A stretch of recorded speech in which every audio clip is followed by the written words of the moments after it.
Hello, how's it going?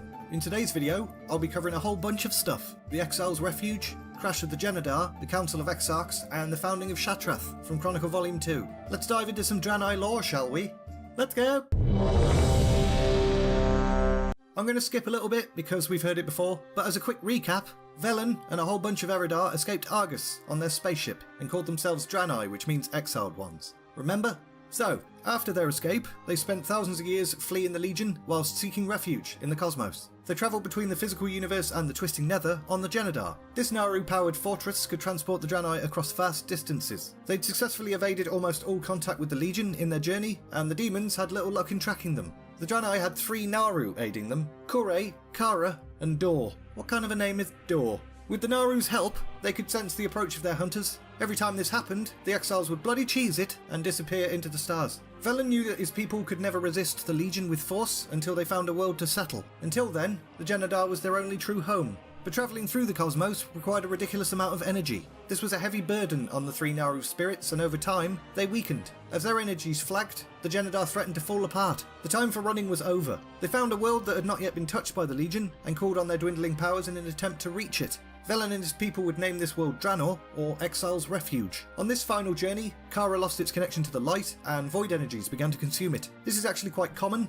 Although light and void are opposing forces, they are linked together. When a Naaru is weakened, or pushed to the verge of death, its radiant energies dim and give way to the void. Kara's final act was to instruct the Draenei to eject it. This was easier said than done though. Now that void energies coursed through Kara, it instinctively started fighting the other Naaru. Their energies clashed within the ship, and the chaos of the battle threatened to kill anyone who stuck their nose in. Velen stepped in anyway, because he's like that. He used the light to shield the 2 Naaru from their corrupted kin, and he cast Kara away. For centuries to come, the darkened being would drift in the skies, above Shadow Moon Valley. However, this battle injured Velen, and sapped his strength. Velen had earned the name Prophet due to the constant visions of the future from the Naaru and the light he'd had since fleeing Argus, but when he touched the darkened Kara, he witnessed the mindset of the chaotic evil creatures that lurked within the void. Not only could Velen see possible futures, but now he could see the void's desired futures, and it was a little bit difficult to distinguish which was which. Also, the 2 remaining Naaru were pretty weak at this point, and so they weren't capable of landing the Genedar safely. The vessel plummeted to the ground, and many of the Draenei aboard were killed. Also Dor. Dor didn't make it.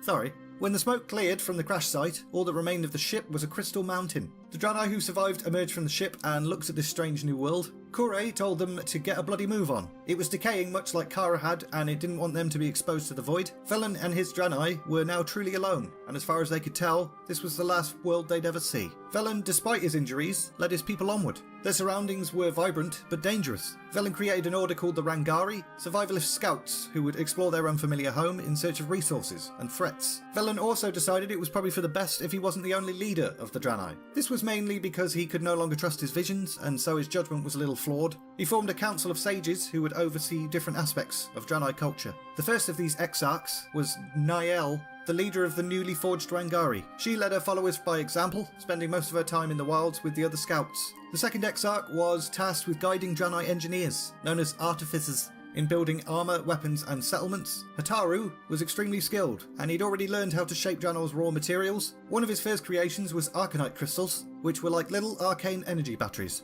They brought light and power to Draenei society and also allowed them to build constructs to protect their homes. The third Exarch was Akama. He was placed in charge of the Draenei Vindicators. These were warriors of light, protecting the Draenei from dark forces that lurked in their new home. The fourth and final Exarch was Othar. He was responsible for studying the remains of Dor. The hope was that he'd be able to learn a way to communicate with other Naaru and Draenei beyond Draenor. He became the leader of the Shattari, which was an order dedicated to this cause. The Rangari scoured Draenor for a place to build a permanent settlement. They discovered a prime location that no other creature seemed to have settled. This site was protected by mountains with access to the sea. Unbeknownst to them, this location had once been the ogre city of Goria. The reason no one had settled this land since was because they still remembered what had happened there and were a little bit scared. But the Draenei didn't know any of this, so they didn't care. Velen led his people there, and they established a city called Shattrath, which means Dwelling of Light. As they worked to build their city, something strange started happening. One of the Shattari, Maladar, had sensed something was happening to the souls of those that had died when their ship crashed. The remains of Dor had drifted deeper into a void state and was attracting these spirits.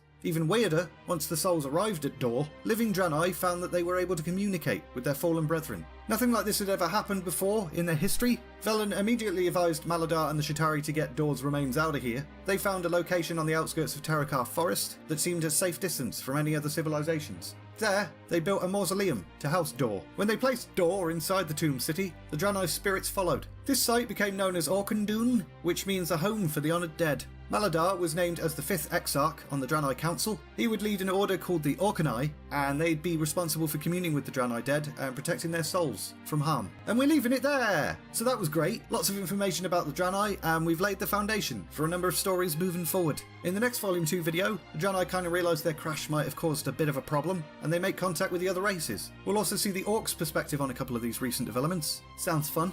If you enjoyed this video, you can press the like button. You could totally subscribe if you want. But all that's left to say is, thanks very much for watching, and see ya!